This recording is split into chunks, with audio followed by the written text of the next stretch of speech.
चलो आगे पढ़ते हैं हम लोग। थोड़ा सा फिर जो है ना आएंगे इस पे। अभी इस पे चर्चा होगी, क्योंकि इसमें अभी बहुत सारे न्यूमेरिकल्स ऐसे हैं जो कि बिना पढ़े आगे पढ़ाना पड़ेगा मुझे। ठीक है, तो आगे चलते हैं। लिखो।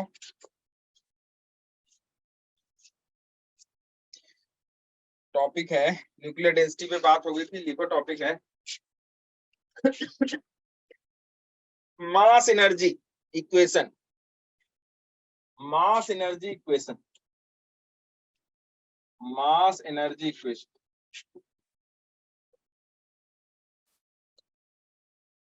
मास एनर्जी इक्वेशन हेडिंग डाल लो।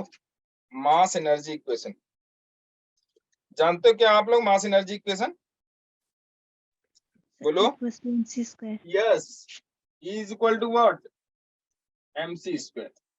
ठीक है, E is equal to, according to Einstein's equivalence relation, mass energy equation is given by E is equal to mc square ना।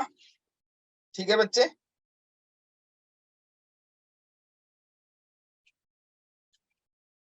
किसी भी न्यूक्लियस की जो एनर्जी होगी, एनर्जी वो क्या होगी? टोटल एनर्जी जो होगी, टोटल एनर्जी वो उस पार्टिकल के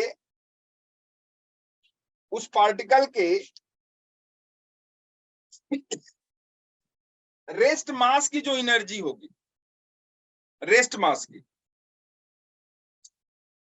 अच्छा ये बताओ, क्या मास में अगर वेलोसिटी हो तो उसका मास चेंज होता है क्या?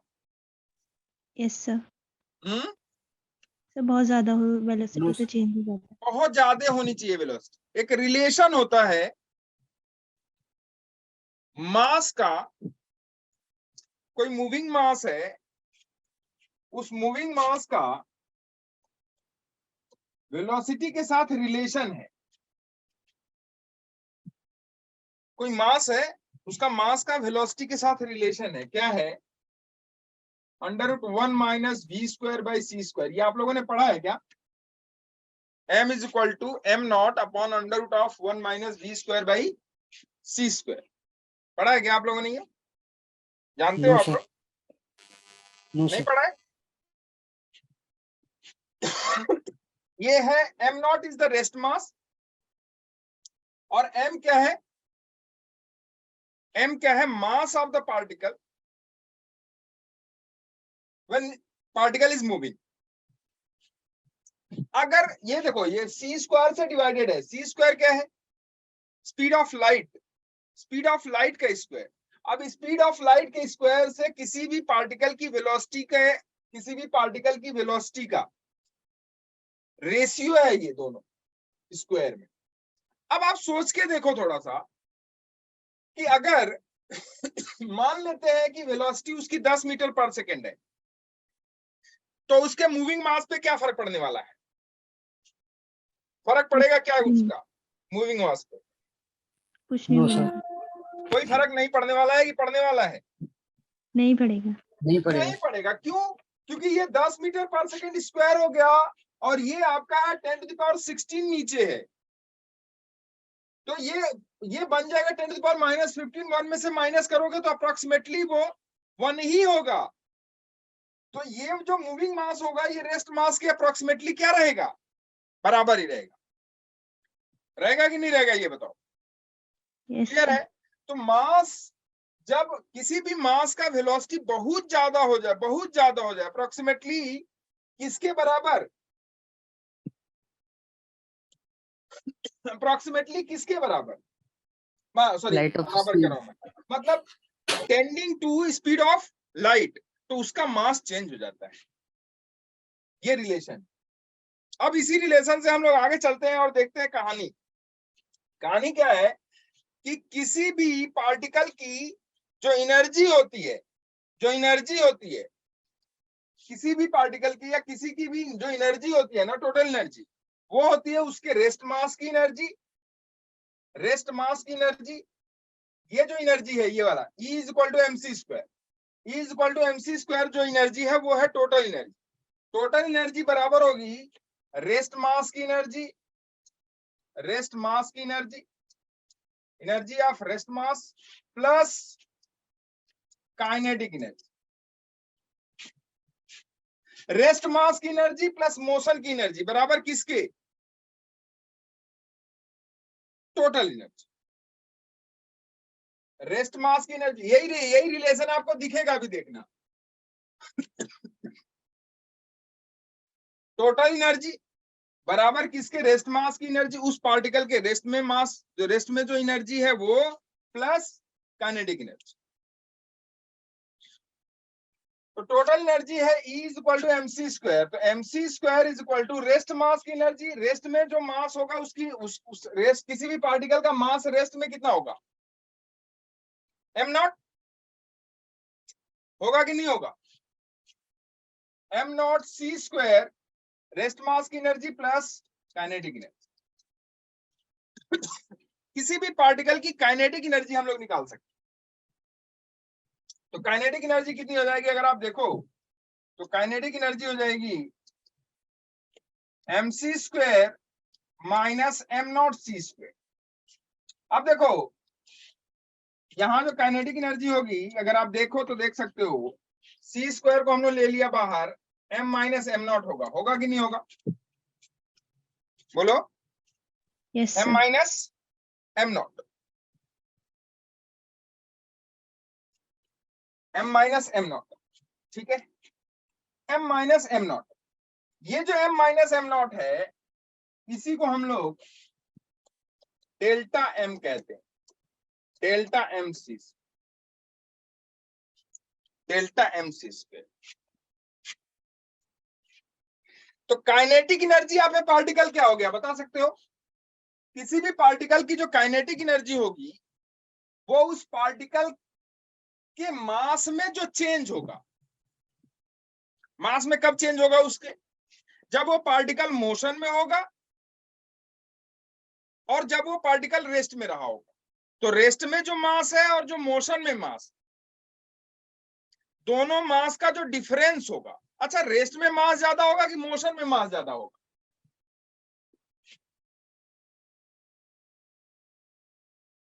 रेस्ट में। रेस्ट। तो उन दोनों के मास का जो डिफरेंस होगा, उन दोनों के मास का जो डिफरेंस होगा, वो difference into c square, this will be the kinetic, this will be the kinetic, ठीक है।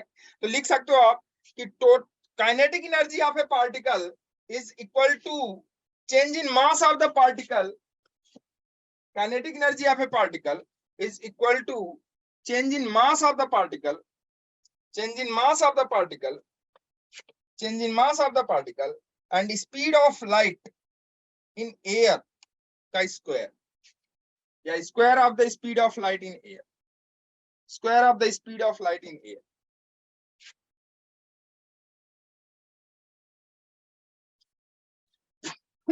speed of light in air, ठीक है। Kinetic energy of a particle is equal to change in mass into speed of, square of the speed of light in air, square of the speed of light in air. थोड़ा सा patience रखो, आपको ये भी समझ में आ जाएगा। थोड़ा सा मुश्किल से 5-7 मिनट का और पेशेंस आपके पास होना चाहिए, ये फट से समझ में आ जाएगा कि एक्चुअली में है क्या, ठीक है। तो यहाँ जो काइनेटिक एनर्जी हो गई, वो काइनेटिक एनर्जी कितनी हो गई भाई? डेल्टा m इंटू सी स्क्वायर। डेल्टा m क्या है? मास में जो चेंज है इंटू सी स्क्वायर, मास में जो चेंज है इंटू सी स्क्वायर। अब इस पे एक छोटा सा न्यूमेरिकल देख लो, अगर आप देखना चाहो तो लिखो फट से, calculate the energy equivalent to, calculate the energy equivalent to 1 mg, 1 mg,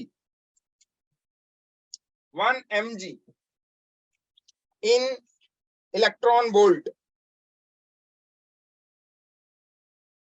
1 mg in electron volt. 1 milligram mass की जो एनर्जी है उसको आपको किस में चेंज करना है? इलेक्ट्रॉन वोल्ट में। चेंज कर सकते हो क्या? क्या एनर्जी का इक्वेशन है बोलो?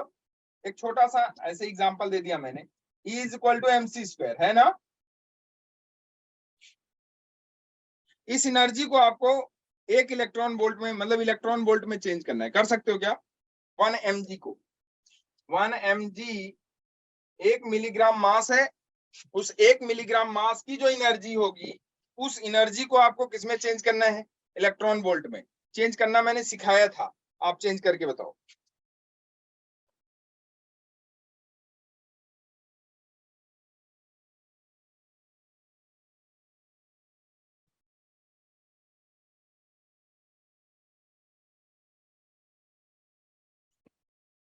बोलो कितना होगा 1 mg मास को? चेंज कर दो बच्चे, पहले 1 mg मास की एनर्जी निकाल लो, कितनी हो जाएगी? Energy of 1 mg mass is equal to 1 into 10 to the power -3 into 3 into 10 to the power 8 का स्क्वायर, यही तो होगा। इतनी एनर्जी होगी उसके पास। यह किस में होगी? जूल में होगी, होगी ना? बोलो यार, ये किस में होगी एनर्जी? उसकी जूल में हो। आपको किस में चेंज करना है? इलेक्ट्रॉन वोल्ट में। तो ये हो गई जूल में, इसको इलेक्ट्रॉन वोल्ट में चेंज करना है अगर आप, तो क्या कर दोगे भाई? 5.62 into 10 की पावर 32। गुड, शाबाश। 10 टू द पावर 29 कितना? Yes, sir. 10 की power 29 है। करके देखो एक बार फटाक से। ये सब चेंज होना चाहिए आप लोगों से।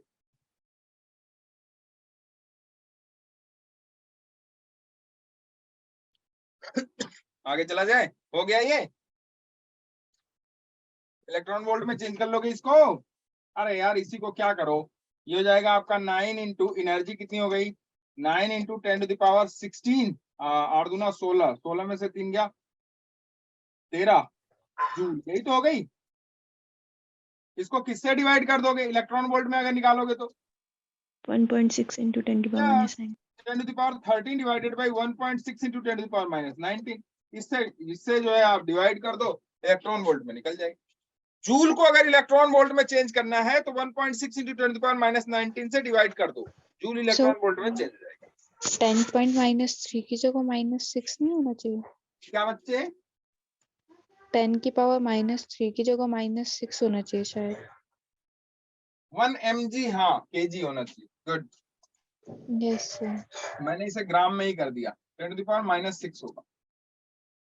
शायद मत बोला करो, जो सही है वो बोल दो, जरिए सही है, ठीक है? मैं आपके वो स्कूल के टीचर की तरह नहीं हूं कि आप सही बोलोगे तो मैं उसे गलत कर दूंगा, नहीं, जो सही है वो सही, ठीक है? Yes sir. ये होगा, ठीक है? ईगो की कोई प्रॉब्लम नहीं है, ठीक? आप भी हमें सिखा सकते हो, ऐसा कुछ नहीं है कि हम ही आपको सिखाएंगे। अगर बड़े ही सब कुछ सही करते,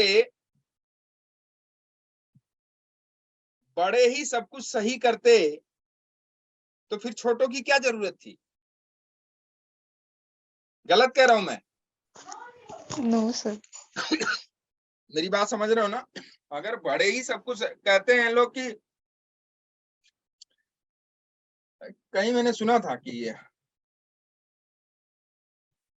ये बड़े हैं तो ज्यादा जानकार होंगे।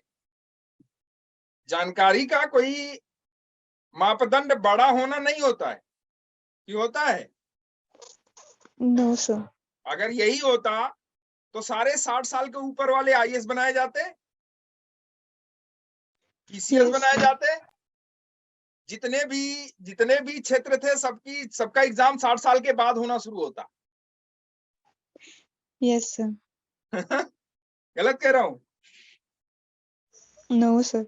हाँ, तो कोई जरूरी नहीं है, ठीक है?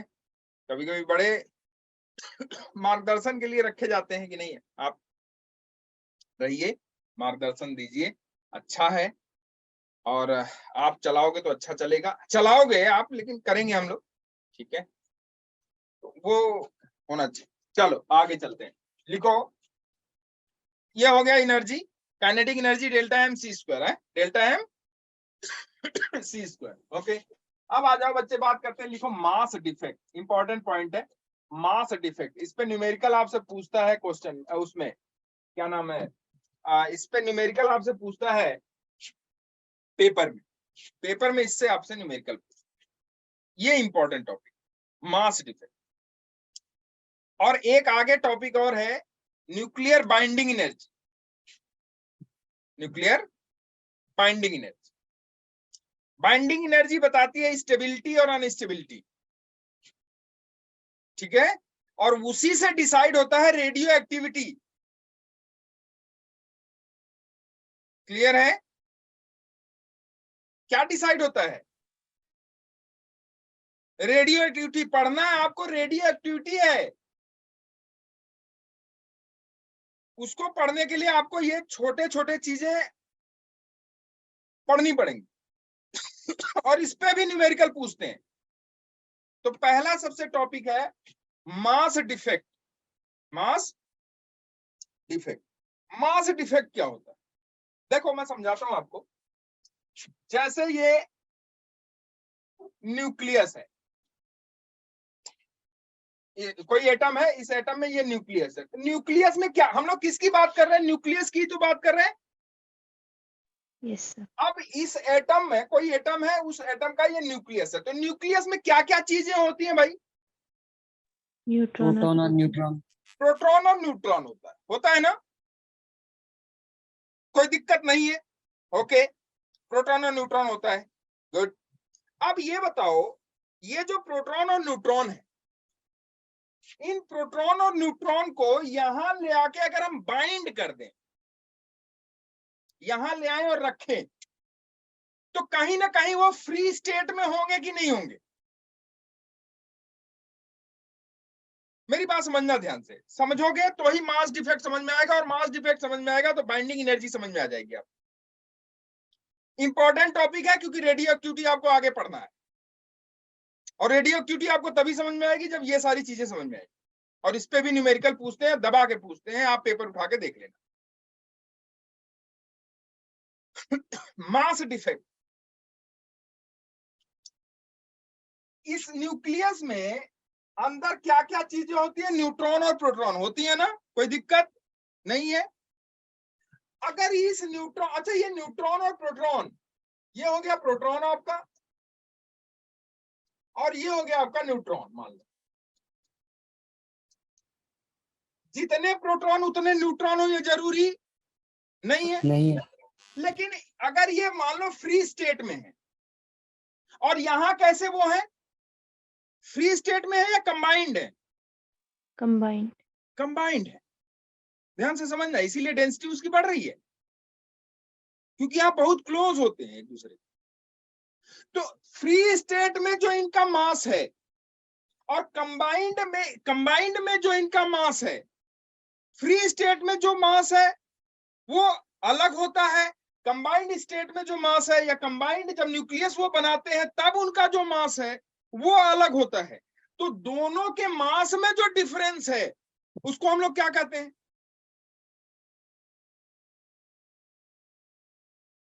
Mass defect.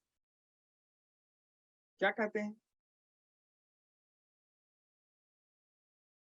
मेरी बात फिर से ध्यान से समझो। जैसे यहां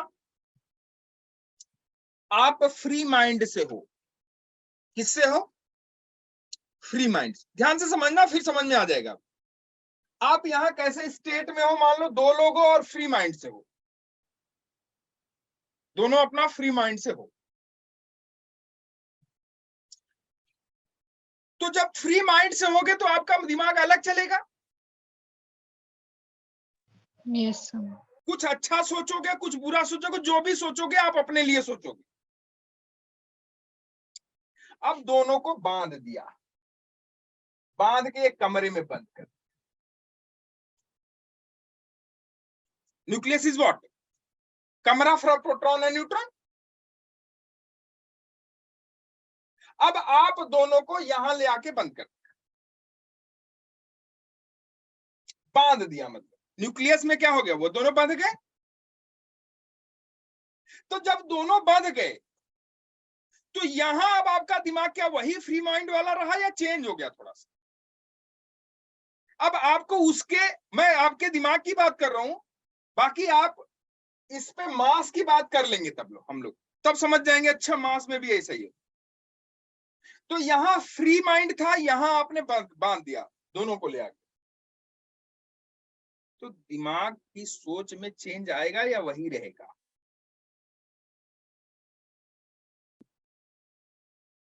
सोच के बोलना, चेंज आएगा या वैसा ही चलेगा जैसा यहां चल रहा था? चेंज चेंज आएगा। आएगा। चेंज आएगा, कुछ ना कुछ तकलीफ तो जरूर होगी, आपको उससे होगी, उसको आपसे होगी। तो आप दोनों, जब आप दोनों की जो है दिमाग में जब चेंज आएगा, भाई आपको कुछ हो सकता है, कुछ चीजें उसकी आपको ना पसंद और हो सकता है कि उसको आपकी कुछ चीजें ना पसंद हो सकता है कि नहीं हो सकता, ये बताइए। तो जब ऐसा होगा तो दिमाग डिस्ट्रैक्ट होगा कि नहीं होगा?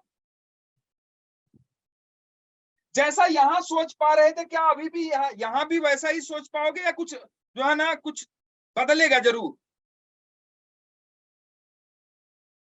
नहीं आई बात समझ? बदलेगा ना? Yes sir. अगर बदलता है तो दिमाग में जो चेंज हुआ उसी को क्या कह देंगे? Mind defect. क्या कह देंगे उसे? Mind defect. दिमाग में चेंज, दिमाग में डिफेक्ट आ गया। यहां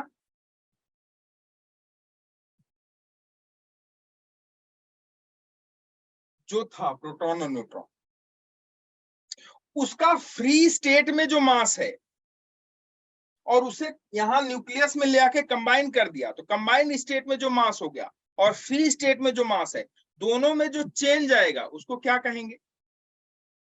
मास डिफेक्ट। मास। बात समझ में आई कि नहीं बताइए? तो यस मास सर। डिफेक्ट की Yes, डिफिनीशन sir. लिख लीजिए, मास डिफेक्ट की डिफिनीशन लिख लीजिए, इंपॉर्टेंट है, लिखिए। तो mass defect is defined as the difference between the mass of constituent nucleus constituent nucleons, nucleus नहीं, nucleons, constituent nucleons सर एक बार of a और बोलिए। nucleus. Mass defect is defined as the difference between the constituent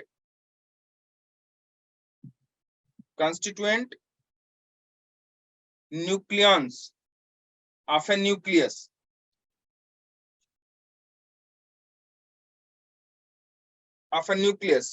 in the free state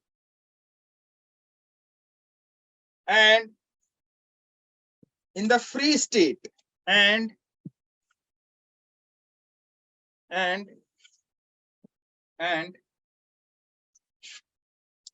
the mass of and the mass of the nucleus and the mass of the nucleus and the mass of the nucleus and the mass of the nucleus.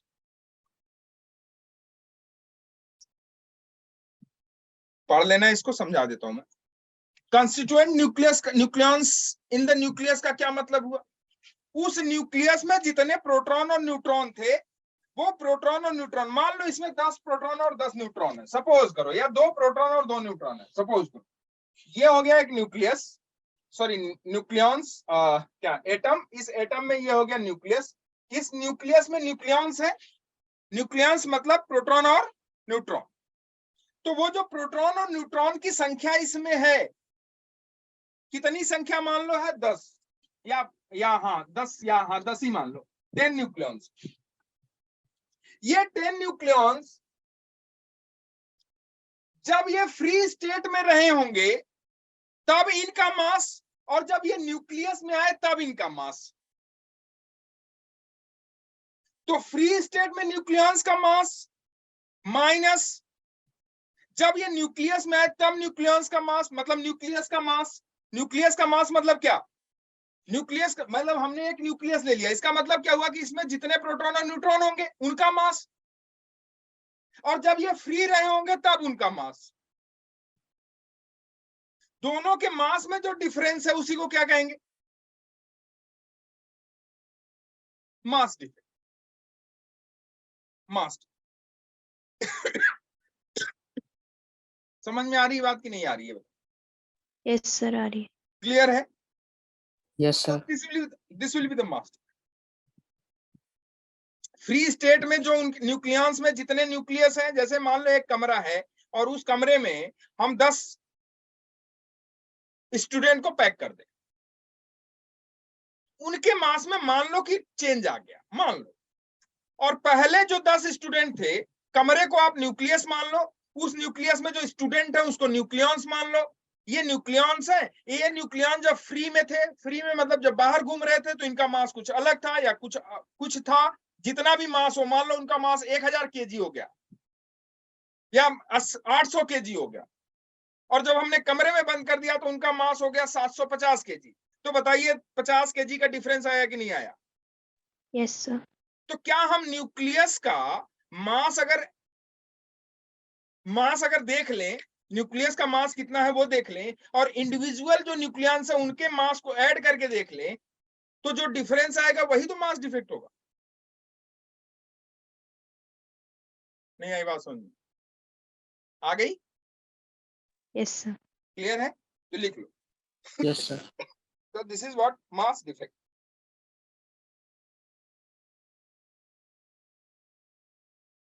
Nucleus form कैसे होगा? जब हम proton और neutron को कहां से, proton और neutron को लेके आएंगे और किसमें डाल देंगे? न्यूक्लियस में, तभी तो न्यूक्लियस फॉर्म होगा।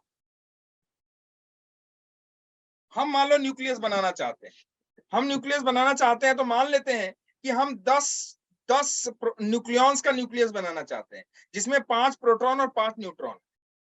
तो 5 प्रोटॉन और 5 न्यूट्रॉन को कहीं हम बाहर से लेके आए और इस न्यूक्लियस में डाल दिए।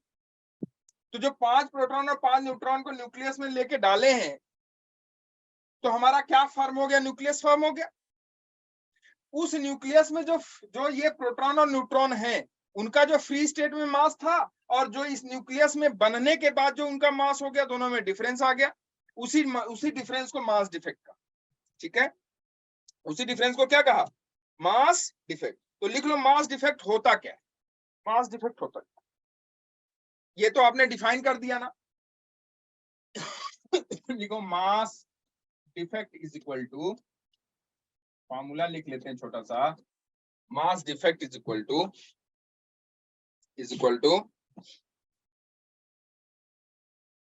mass of proton plus mass of proton. Mass defect is equal to mass of proton plus mass of neutron minus total mass of nucleus minus total mass of nucleus. Mass of proton plus mass of neutron minus total mass of nucleus. लिख सकते हो क्या?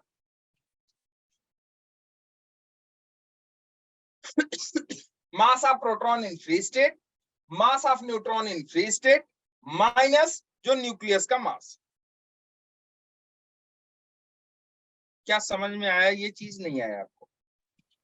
आ गया sir. Yes, sir. पक्का?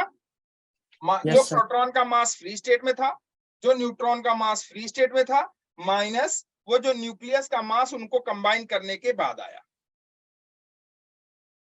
इसमें से इसको घटा दें तो हमको क्या मिल जाएगा? मास डिफेक्ट मिल जाएगा। मास ऑफ प्रोटॉन यहां लिख लो, आप इसे लिख लो, mass of proton plus mass of neutron bracket में कर लेना इसको, यहां लिख लेना, या इन दोनों को लिख के यहां लिख लेना, free state minus mass of nucleus. अच्छा, न्यूक्लियस में क्या प्रोटॉन और न्यूट्रॉन नहीं होंगे? होंगे। होंगे। क्या नंबर ऑफ प्रोटॉन और नंबर ऑफ न्यूट्रॉन उतने ही होंगे जितना कि फ्री स्टेट में थे? Yes sir. नंबर तो कम नहीं होगा ना, कि हो जाएगा? नहीं होगा। लेकिन न्यूक्लियस का मास कम हो जाएगा। ठीक है, तो वही जो डिफेक्ट आएगा that will be the mass. मान लो ये लिख लिया आपने, मास Yes, डिफेक्ट sir. इंपॉर्टेंट है, लिख लेना इसको, क्योंकि इस पे न्यूमेरिकल पूछते हैं आपसे और मैं भी पूछूंगा अभी। अब देखो, मान लेते हैं कि एक एटम है, कोई एटम है, उस एटम को हम लोग एटम के किसी एटम का जो एटम को कैसे लिखते हैं, कैसे डिनोट करते हैं? जैसे मान लो एक एटम है एक्स, या एलिमेंट है एक्स, उस एलिमेंट एक्स का ये हो गया जेड, ये हो गया ए, समझते हो ना? Yes sir. ठीक है, एटॉमिक नंबर और मास नंबर। ठीक, अगर मान लो कि उस, अच्छा ये जो एलिमेंट एक्स है, इस एलिमेंट एक्स में कितने प्रोटॉन हैं? जेड। जेड। कितने neutron? A minus Z.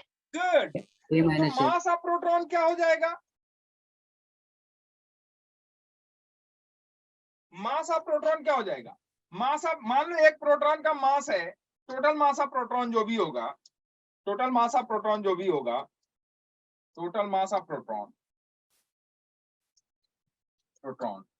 is equal to mass of proton in free state, one mass of proton in one proton का एक प्रोटॉन का mass into total number of proton. गलत लिख रहा हूं क्या? No, sir.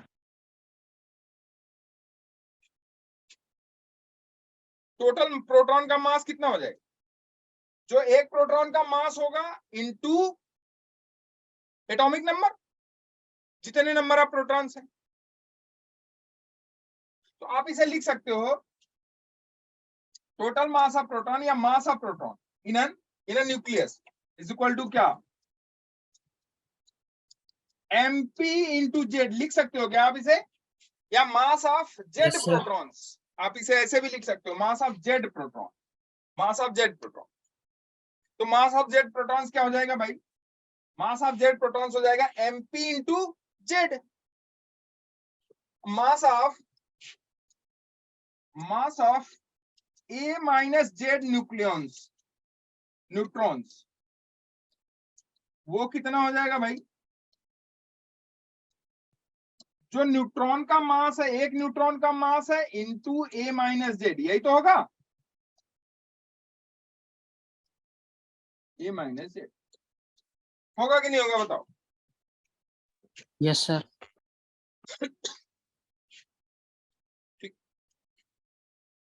अब आप इसे लिख सकते हो, क्या लिख सकते हो भाई? देखो, mass defect is equal to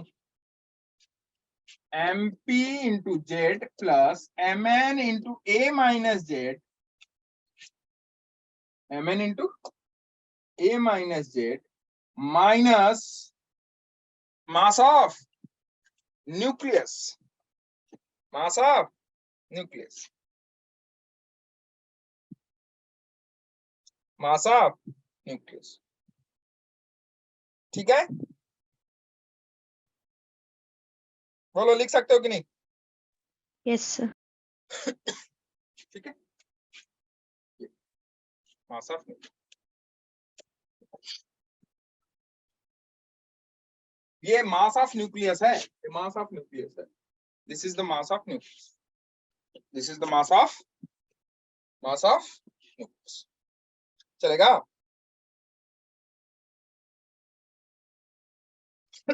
चलेगा कि नहीं बताओ? Yes, sir. अब देखो, लिखो एक छोटा सा क्वेश्चन लिख लो, फिर हम लोग आगे बढ़ते हैं। हम लोग हमेशा मास डिफेक्ट को किसमें डिनोट कर, किसमें लिखते हैं? एएमयू में।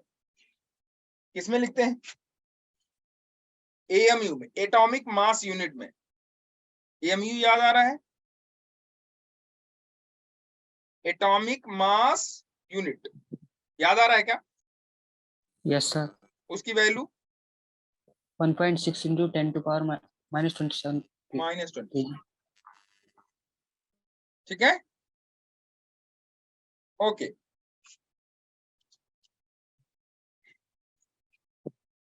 छोटा सा न्यूमेरिकल लिखो, छोटा सा है, लिखो तो। Calculate the mass defect of a helium nucleus. Mass defect of a helium nucleus. Helium है 2He4, ऐसे न्यूमेरिकल आपको मिलेंगे। फिर से सुन लो। Calculate the mass of helium nucleus, sorry mass defect of helium nucleus given mass of 2He4, mass of 2He4 is equal to 4.0026 AMU.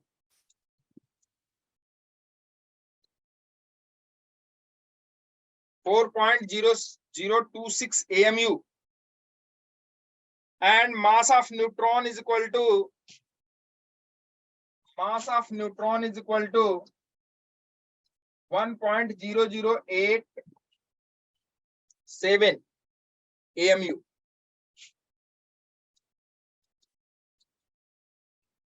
Mass of neutron is equal to 1.0087 AMU, and mass of proton is equal to 1.0073 AMU.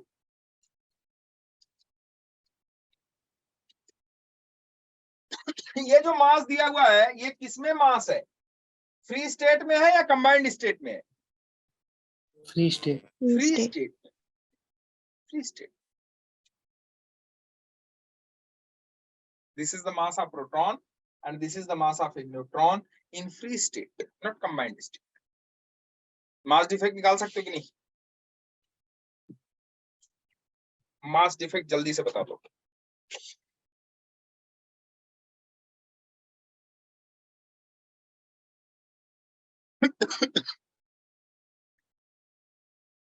Mass defect निकल जाएगा।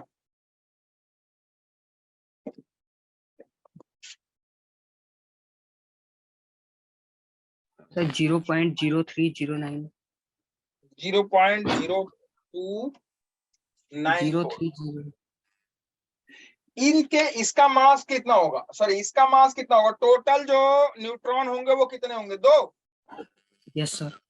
Total जो proton होंगे वो कितने होंगे? 2। 2. इसका मास निकाल लो, total neutron का मास कितना हो जाएगा? 2 into this one। Yes, sir.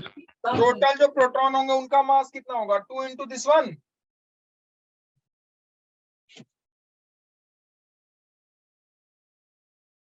कहने का मतलब इन दोनों को ऐड कर लो, इनटू मल्टीप्लाई बाय 2 टाइम्स कर दो, चलेगा?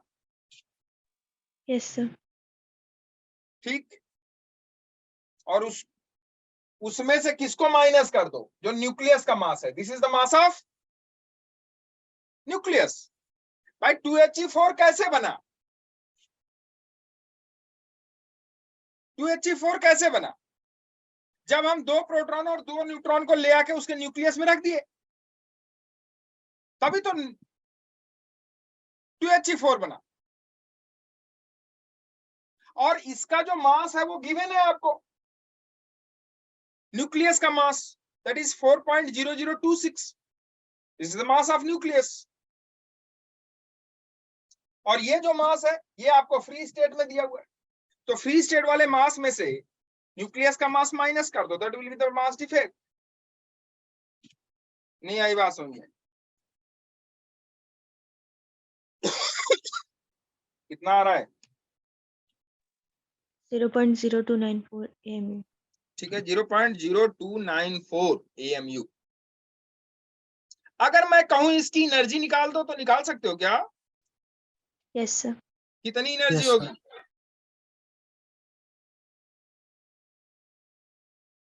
कितनी एनर्जी होगी बता सकते हो?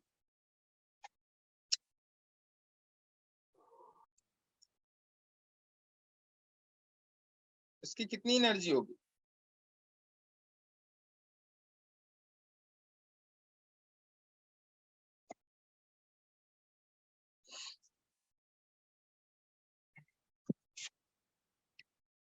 E is equal to delta mc square. Delta mc square से निकालोगे? Yes sir. अच्छा, गुड, बहुत बढ़िया, सही है, कोई दिक्कत नहीं है। अच्छा, दूसरी चीज आप ये भी तो कर सकते हो क्या, मैं अगर आपसे कहूं कि एक एएमयू की एनर्जी कितनी होती है? 931 मेगा इलेक्ट्रॉन वोल्ट। मल्टीप्लाई कर दो।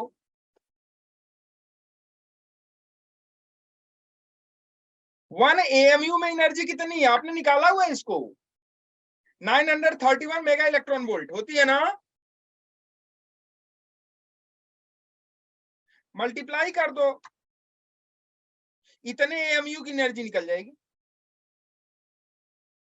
निकल जाएगी Yes sir. Yes sir. कि नहीं निकलेगी? डायरेक्टली आप मल्टीप्लाई करके निकाल सकते, डायरेक्टली आप मल्टीप्लाई करके निकाल सकते।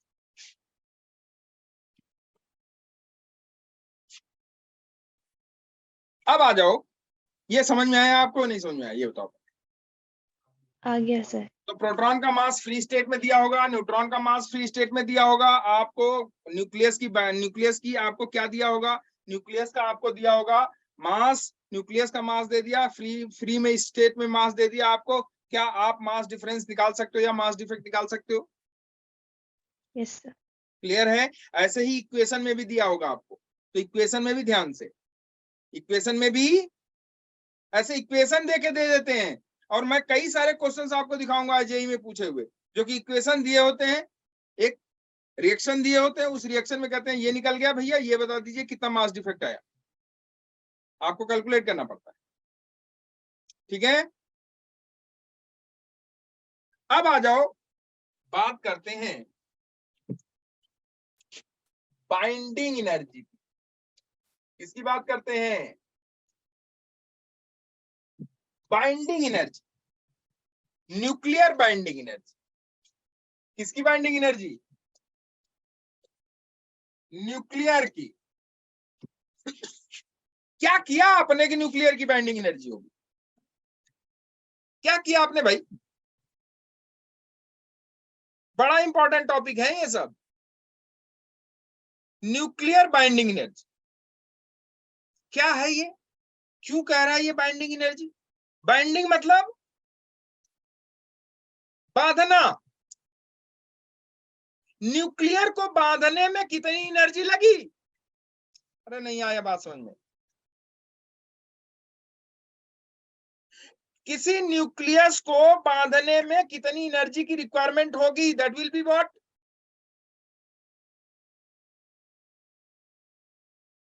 बोलो बच्चे।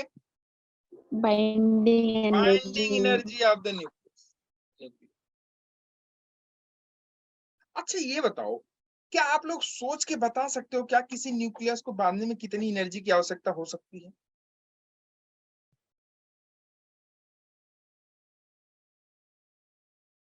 फ्री स्टेट में जो मास है, ध्यान से समझना, मुस्कान बता सकते हो क्या?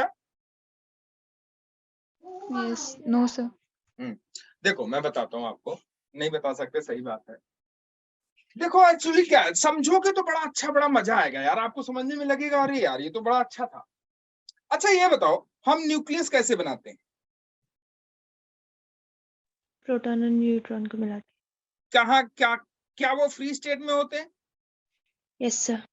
उनको ले आके हम कहाँ बांधते हैं? न्यूक्लियस में बांधते हैं ना। Yes sir. तो फ्री स्टेट में जो उनकी एनर्जी होगी, और जब वो बंध जाएंगे तब जो उनकी एनर्जी होगी, दोनों की एनर्जी में कुछ डिफरेंस था कि नहीं था, ये बताइए। Yes sir. अभी आपने निकाला, उसको कौन सी एनर्जी कहा आपने? Kinetic energy. नहीं कहा? अरे नहीं कहा क्या? यस सर, कहा। अरे आपने ही कहा भाई, mc square is equal to m not c square plus kinetic energy, यही तो लिखा था आपने।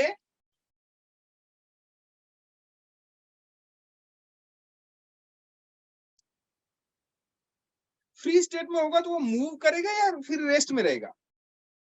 मूव करेगा। ठीक। और जब आपने बांध दिया तो रेस्ट में होगा। तो फ्री स्टेट वाली जो उसकी एनर्जी थी उसको आपने बांध दिया, तो उसको बांधने के लिए energy can neither be created nor be destroy, one form of energy can change into the other form, यही तो होता है। Yes sir. तो उसको बांधने के लिए आपको कितनी एनर्जी की जरूरत पड़ेगी? वो घूमना जो है, वो घूमने वाली जो एनर्जी है, अगर उस एनर्जी के बराबर आप एंटी एनर्जी दे दोगे या वही एनर्जी आप कहीं डिस्ट्रॉय, कहीं दूसरे फॉर्म में चेंज कर दोगे, तो वही तो बाइंडिंग एनर्जी हो गई। अरे यार नहीं आई बात समझ में। अब मेरी बात समझो, घर घर से समझो। आप मुझे ये बताओ, आप फ्रीली घूम रहे हो, कैसे घूम रहे हो? फ्रीली। आपको घर में बांधना हो, इसका मतलब आपके मोशन को क्या कर दिया? रोक दिया। अरे रोका कि नहीं रोका? Yes sir. Yes sir. आपके मोशन को जब हम रोकेंगे या आपके घर वाले रोकेंगे, तो आपका उस पे ऑब्जेक्शन होगा कि नहीं होगा? Yes sir. उस ऑब्जेक्शन को कौन झेलेगा? घर वाले। कितना झेलेंगे? जितना आप घूम रहे थे। हर वो समय आपको जब याद आएगा तो आप मार दरवाजे पे हथौड़ा मारोगे, ये करोगे, मुझे निकालो बाहर, मुझे निकालो बाहर, यही तो होगा। दिमाग में टेंशन पैदा करोगे, अरे यार कहां से बांध दिया मैंने इसको, यार छोड़ देते बल्कि ज्यादा सही था, यही तो होगा। भाई आपको उन्होंने रख दिया घर में, मेरी बात समझना। आप देखो एक्चुअली क्या है, मैं आपके ऊपर मैंने सिर्फ एक एग्जांपल बनाया है, इसको आप अपने ऊपर न लें और अन्यथा न लें। मैं सिर्फ आपसे पूछना चाहता हूं कि जब आपको बांधा जाएगा या उसको बांधा जाएगा, तो उसका रिएक्शन होगा कि नहीं होगा? Yes sir. उसके रिएक्शन के बराबर अगर एक्शन करोगे तभी तो आप उसे बांध पाओगे। Yes sir. तो एक्शन कौन करेगा? घर वाले? या तो आप उस एनर्जी को समझ लो, जितनी उसकी एनर्जी घूमने वाली थी, उस एनर्जी को बांधने के लिए इसको एक एंटी एनर्जी देना पड़ा, तभी तो वो रुकेगा। नहीं आया? नहीं आया? आ गया आ गया सर। सर। पक्का ना? Yes yes sir. सर। तो जितना उसको एनर्जी घूमने की एनर्जी उसकी थी, उसको बांधने के लिए हमको एक एंटी एनर्जी देनी पड़ेगी भाई, तभी तो वो रुकेगा, नहीं तो भागता ही रहेगा। कौन रुकना चाहता है? तो वो जो एंटी एनर्जी दी, एंटी एनर्जी मतलब जितनी उसकी काइनेटिक एनर्जी थी वही तो चेंज हुई है। नहीं आया? आ गया। तो जितनी उसकी काइनेटिक एनर्जी थी वही चेंज हुई है, बाकी तो सब कुछ वही था। तो काइनेटिक एनर्जी को आपने चेंज कर दिया है। तो जो एनर्जी आपसे पूछा जाए कि उसको बांधने में कितनी एनर्जी लगी, तो जितनी उसकी काइनेटिक एनर्जी थी वही तो लगेगी बांधने में। Yes sir. नहीं आई बात समझ में? आई ना? Yes sir. हाँ, तो लिखो काइनेटिक एनर्जी क्या, सॉरी बाइंडिंग एनर्जी क्या होगी, सीधी सीधी आप लिख लो। न्यूक्लियर बाइंडिंग एनर्जी क्या होगी भाई? न्यूक्लियर बाइंडिंग एनर्जी क्या होगी, बता सकते हो क्या? क्या डेल्टा एम सी स्क्वायर नहीं होगी? नहीं आई बात समझ में? Yes sir. Delta M C square ही तो होगी।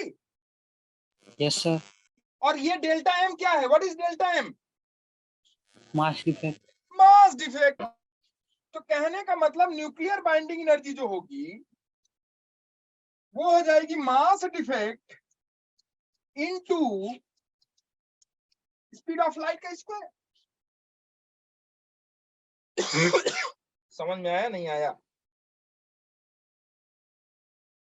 Sir, आगे. ठीक है,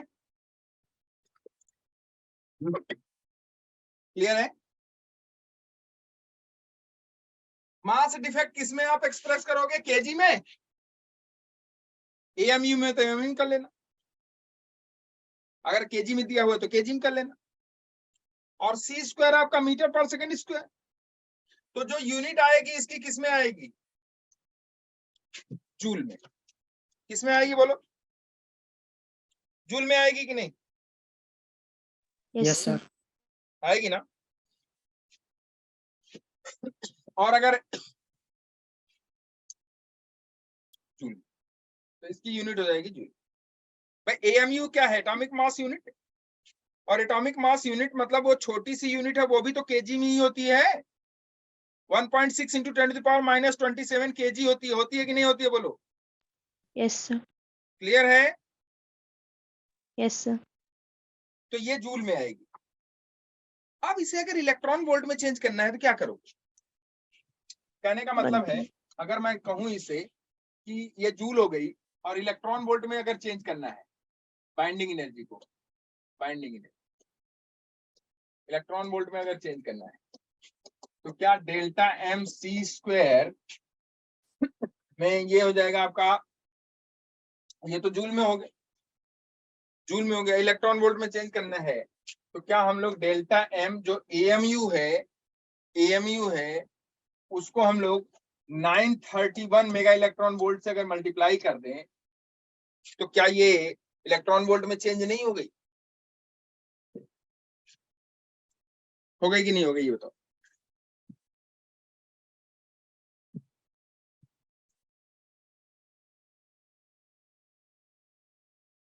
सोच के बताना, सही है गलत है?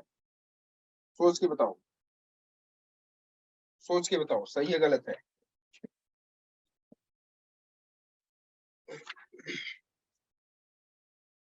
सही है। बिल्कुल बिल्कुल सही है, इसमें कुछ गलत नहीं है, इसमें कुछ गलत नहीं है। क्यों गलत नहीं है मैं बता देता हूं आपको। क्योंकि मेरी बात समझो, अगर हम जूल में लिखते हैं बाइंडिंग एनर्जी को तो डेल्टा एम सी स्क्वायर में सी स्क्वायर की वैल्यू रखेंगे, डेल्टा एम किलोग्राम में होगा। डेल्टा एम किस में होगा? किलोग्राम में। और ये सी स्क्वायर की वैल्यू मैंने पुट कर दी। मान लो 1 किलोग्राम की 1 mg की बात हम लोग कर रहे हैं, 1 मिलीग्राम की। तो 1 मिलीग्राम की अगर हम बात करें तो 1 इंटू 10⁻⁻6 हो गया इंटू सी स्क्वायर। सी स्क्वायर कितना हो गया? 3 इंटू 10⁸ का होल स्क्वायर। ध्यान से समझना, इसकी जो वैल्यू आएगी वो आएगी जूल में। आएगी ना? आएगी किसमें? जूल में। लेकिन अगर यहाँ मास है, यहाँ मास है और सॉरी मास है और वो मास एएमयू में अगर दिया हो, atomic mass unit, atomic mass unit में दिया, तो ये बताओ 1 एटॉमिक मास की यूनिट क्या होती है? 1 एटॉमिक मास का एनर्जी कितना होता है? सी स्क्वायर की तो वैल्यू फिक्स है। 1 एटॉमिक मास की यूनिट, सॉरी 1 एटॉमिक मास का क्या नाम है उसका, एनर्जी कितना होता है? 931 mega electron volt. Yes, sir. तो सीधा सीधा 931 से अगर इसमें मल्टीप्लाई कर दोगे डेल्टा एम में, तो क्या वो हमारा जो एनर्जी होगी बाइंडिंग एनर्जी, क्या वो इलेक्ट्रॉन वोल्ट में चेंज नहीं हो जाएगी? Yes sir. हो जाएगी ना? Yes sir. जैसे मैं एग्जांपल देता हूँ, यही पिछला वाला एग्जांपल जो है वो देखो। अब उसकी एनर्जी को बाइंडिंग एनर्जी लिखो, मैंने लिखवाया भी था। लिखो binding energy, what is the binding energy, या calculate the binding energy of the nucleus. Calculate the binding energy of the nucleus या न्यूक्लियर। बता सकते हो कितनी होगी? Calculate the binding energy of the nucleus. Mass defect आ गया था, कितना आया था मास डिफेक्ट? 0.0 0.0294 AMU। बोलो, यही तो आया था मास डिफेक्ट। बोलो बच्चे, यस सर। यही आया था कि नहीं बताओ? अब मेरे बच्चों ये बताओ, जब ये मास डिफेक्ट है, ये मास डिफेक्ट है, और मास डिफेक्ट में किससे मल्टीप्लाई करते हैं हम लोग? Speed of mass light. Defect में हम लोग किससे मल्टीप्लाई कर दें? एक AMU की एनर्जी को मल्टीप्लाई कर दें। किससे मल्टीप्लाई कर दें? एक AMU की एनर्जी को। तो एक AMU मास की एनर्जी कितनी होती है? 931 मेगा इलेक्ट्रॉन वोल्ट होती है कि नहीं होती है? तो बाइंडिंग एनर्जी क्या हो जाएगी? बाइंडिंग एनर्जी क्या हो जाएगी? ये हो जाएगी 0.0294 इंटू 931 मेगा इलेक्ट्रॉन वोल्ट। चलेगा क्या? नहीं आ रहा समझ में? नहीं आ रहा क्या? आ रहा आना है सर। बोलो, आ रहा है या नहीं आ रहा है? अगर नहीं आ रहा है तो मैं आ रहा फिर है से सर। बताऊं। पक्का? Yes sir.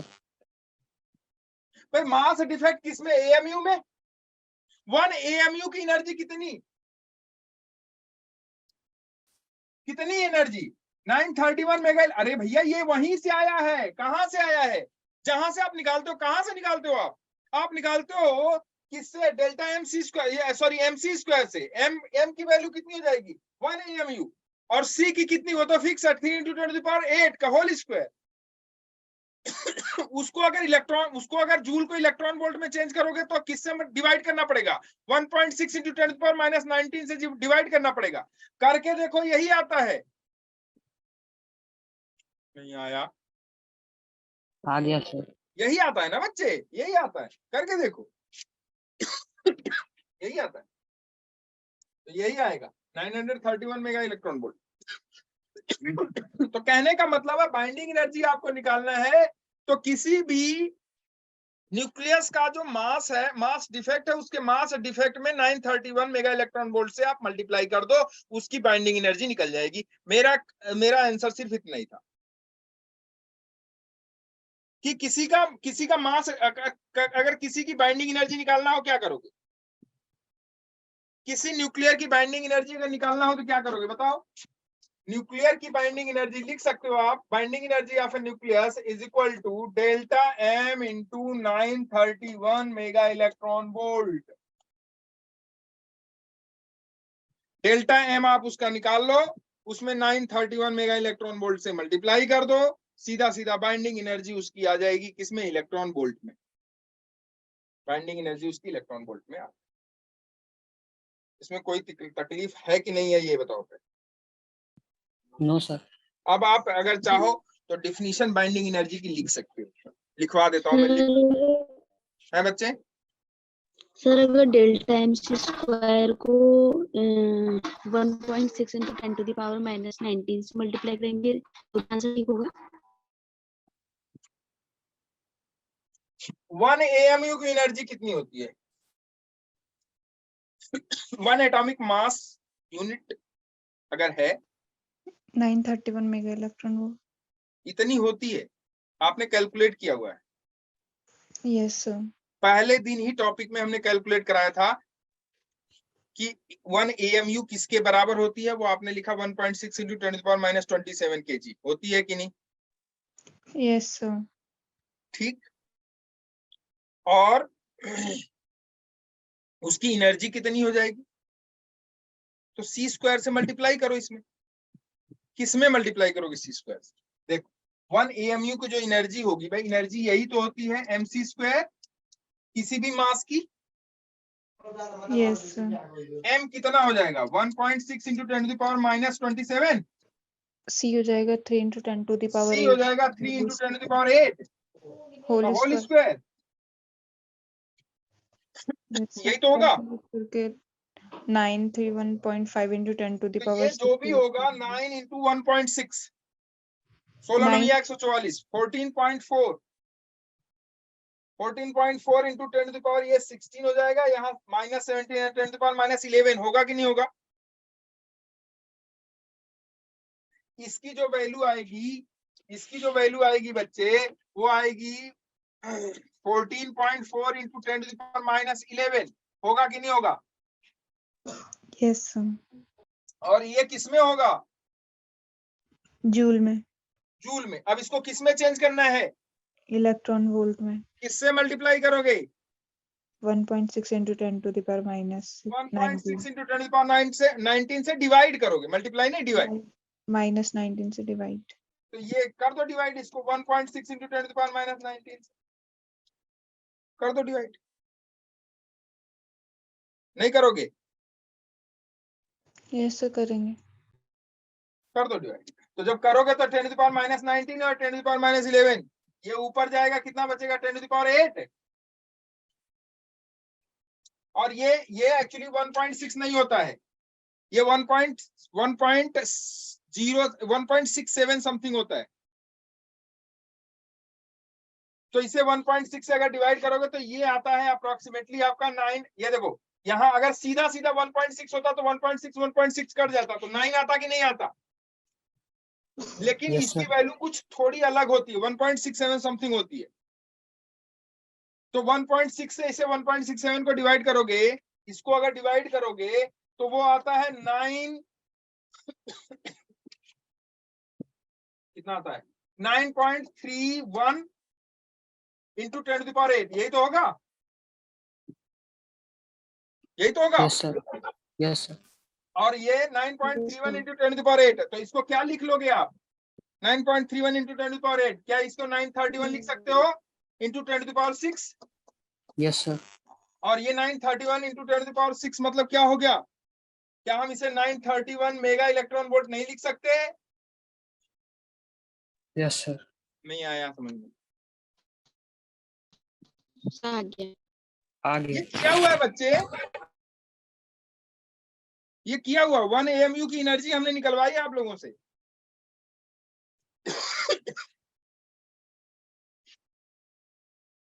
ठीक है,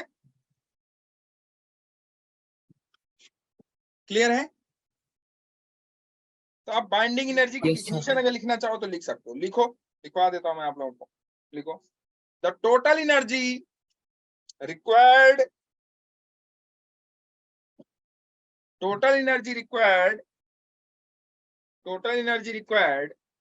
to disintegrate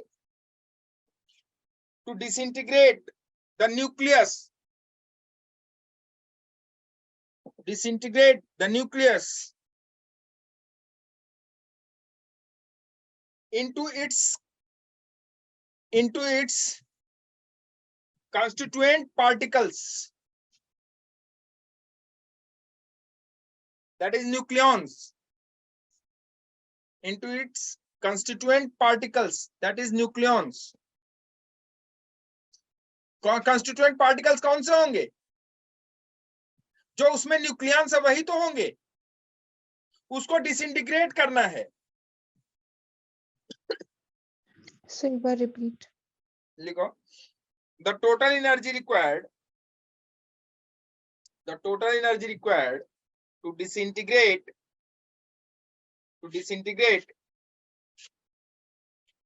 the nucleus into its constituent particles, disintegrate the nucleus into its constituent particles, that is nucleons,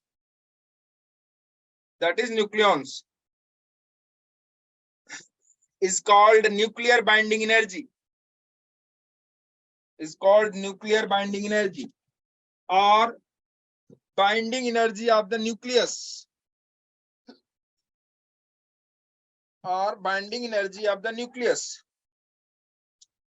उसको न्यूक्लियर बाइंडिंग एनर्जी कहते हैं, क्या binding energy of the nucleus. किसी न्यूक्लियस को बांधने में कितनी एनर्जी लगी, that will be the nuclear binding energy या binding energy of the nucleus. ठीक है। और वो एनर्जी कितनी होगी, अगर उसकी काइनेटिक एनर्जी को ब्रेक कर दो तो वही जो एनर्जी होगी वही क्या होगी, न्यूक्लियस की एनर्जी होगी, ठीक है। और न्यूक्लियस की एनर्जी कितनी होगी, जितनी की काइनेटिक एनर्जी को ब्रेक करने पे एनर्जी लगेगी। कितनी काइनेटिक एनर्जी को ब्रेक करने में एनर्जी लगेगी, that is delta M C square, mass defect into square of the speed of light in air. कोई दिक्कत? बोलो कोई दिक्कत? No sir. Delta M C square करोगे तो उसकी यूनिट किस में होगी, जूल में होगी। अगर आपको इलेक्ट्रॉन वोल्ट में कन्वर्ट करना है तो डेल्टा एम में किससे मल्टीप्लाई कर दो, 931 मेगा इलेक्ट्रॉन वोल्ट से मल्टीप्लाई कर दो, और कैलकुलेशन करने की जरूरत नहीं है। आपको सीधा सीधा यूनिट जो मिलेगी वो मिलेगी आपको मेगा इलेक्ट्रॉन वोल्ट में, मतलब इलेक्ट्रॉन वोल्ट में यूनिट मिलेगा। ठीक है, क्लियर है? Yes sir. लिखो, अब आगे लिखो, टॉपिक है, लिखो न्यूक्लियर बाइंडिंग एनर्जी पर न्यूक्लियॉन्स, न्यूक्लियर बाइंडिंग एनर्जी पर nucleons, nuclear binding energy per nucleon. जो भी टॉपिक मैं पढ़ा रहा हूं आपको बहुत ध्यान से आप इसको जाके घर पे आज अपने तरीके से सोचना। अगर नहीं सोचोगे तो रेडियो एक्टिविटी समझ में नहीं आएगी। फिर से समझ लेना, अगर नहीं सोचोगे तो रेडियो एक्टिविटी समझ में, आगे के चैप्टर, आगे के टॉपिक समझ में नहीं आएंगे।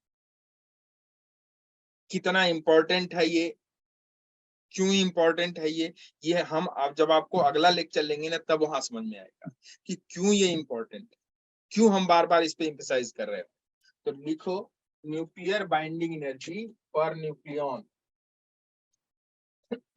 बाइंडिंग एनर्जी पर न्यूक्लियॉन, न्यूक्लियर बाइंडिंग एनर्जी पर न्यूक्लियॉन, पर न्यूक्लियर बाइंडिंग एनर्जी तो आप जानते हो,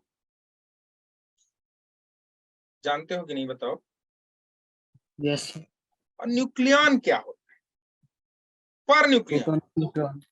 yes, neutron plus proton that is nucleon. पर न्यूक्लियॉन मतलब एक न्यूक्लियॉन पे कितनी binding energy, that is the nuclear binding energy पर न्यूक्लियॉन। होगा कि नहीं होगा यार? 10 लोगों को बांधना है, 10 लोगों को बांधना है, और आपसे कोई पूछे एक लोग पे कितनी एनर्जी, वही तो हुआ, डिवाइडेड बाय क्या कर दो, 10। अरे यार, जितनी एनर्जी है बांधने में डिवाइडेड बाय कितना कर दो, जितने न्यूक्लियॉन्स है, वही तो न्यूक्लियर बाइंडिंग एनर्जी पर न्यूक्लियॉन हो जाएगी। Yes sir. क्लियर है ना? तो लिख लो, लिख लो the average energy required, average energy required to release a nucleon, average energy required to release a nucleon from the nucleus,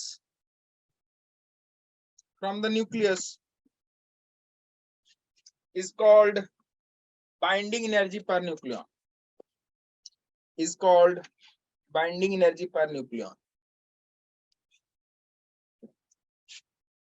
Average energy required to release a nucleon from the nucleus is called binding energy per nucleon. तो binding energy per nucleon क्या हो जाएगी, total binding energy, energy of a mass defect, total binding energy divided by total, या total binding energy, जो भी binding energy divided by क्या, divided by क्या, nucleon, number of nucleon. कितने होंगे नंबर ऑफ न्यूक्लियन किसी भी एलिमेंट में? एक एलिमेंट है, कितने नंबर ऑफ न्यूक्लियन है? A divided by A, mass number, mass number से डिवाइड कर दोगे तो बाइंडिंग एनर्जी पर न्यूक्लियन निकल जाएगी कि नहीं? ठीक है, Yes, sir. निकल जाएगी। और टोटल बाइंडिंग एनर्जी कितनी है भाई? Delta M into 931 mega electron volt. क्या मैं गलत कह रहा हूं? No, sir. Divided by 8। This is binding energy per nucleon. Binding energy per nucleon, इसे EBN से डिनोट करते हैं, EBN। और बाइंडिंग एनर्जी को EB से डिनोट करते हैं, EB से।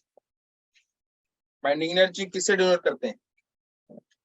EB से। और बाइंडिंग एनर्जी पर न्यूक्लियन को किससे डिनोट करते हैं?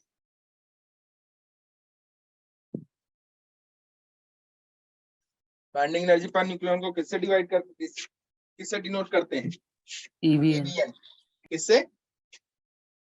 EBN। और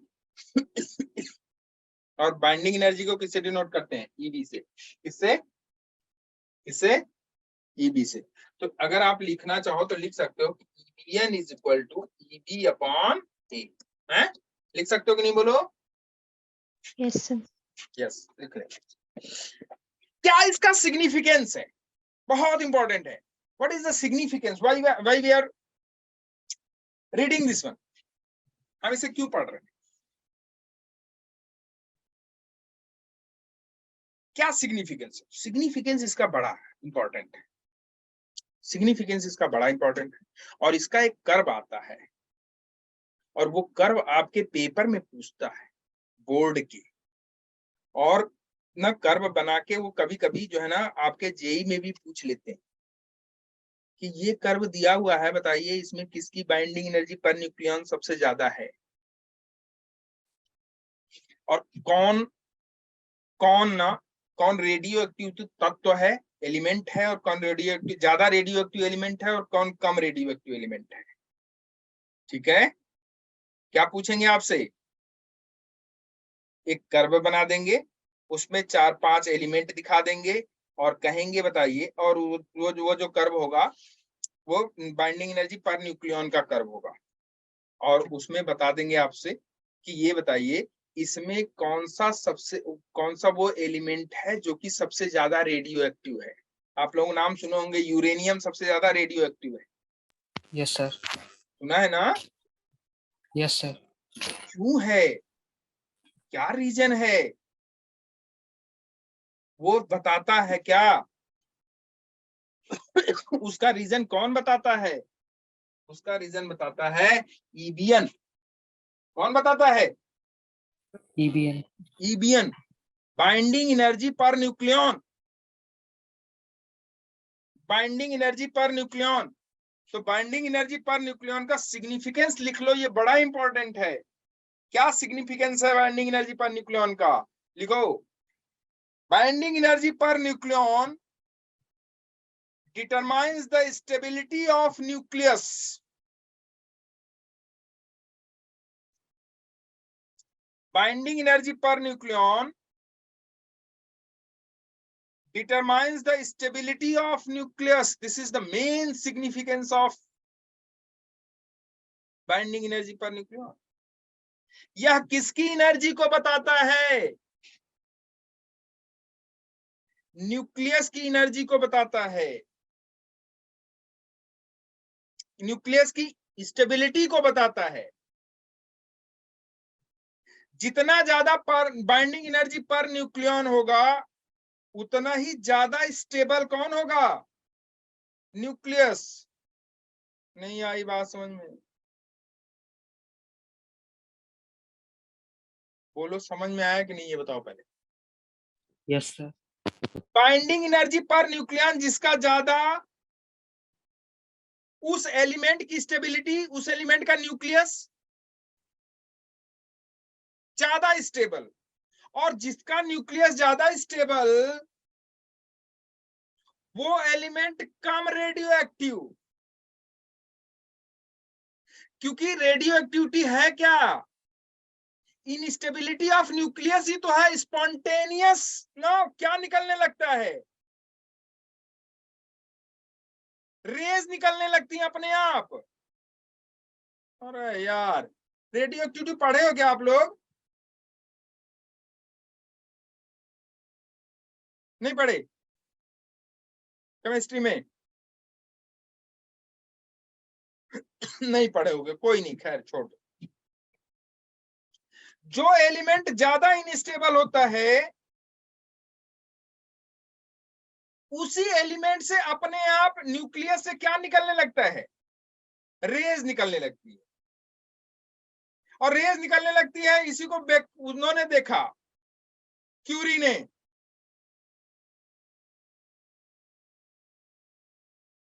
नाम सुना है क्या आप लोगों ने? Yes Yes, sir.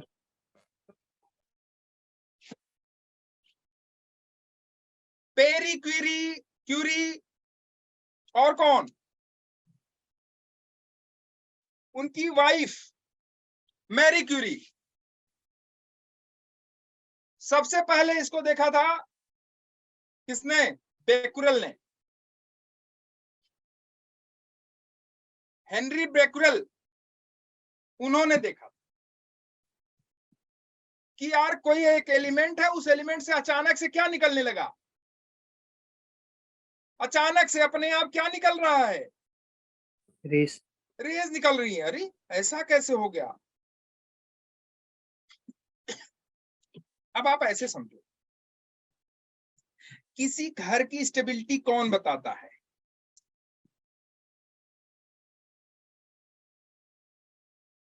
ध्यान से समझना तो आपको बाइंडिंग एनर्जी पर न्यूक्लियन समझ में आ जाएगा।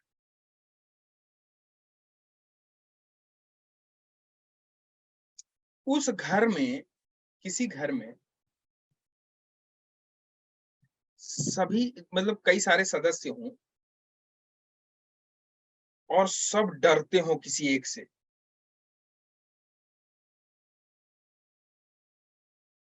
सब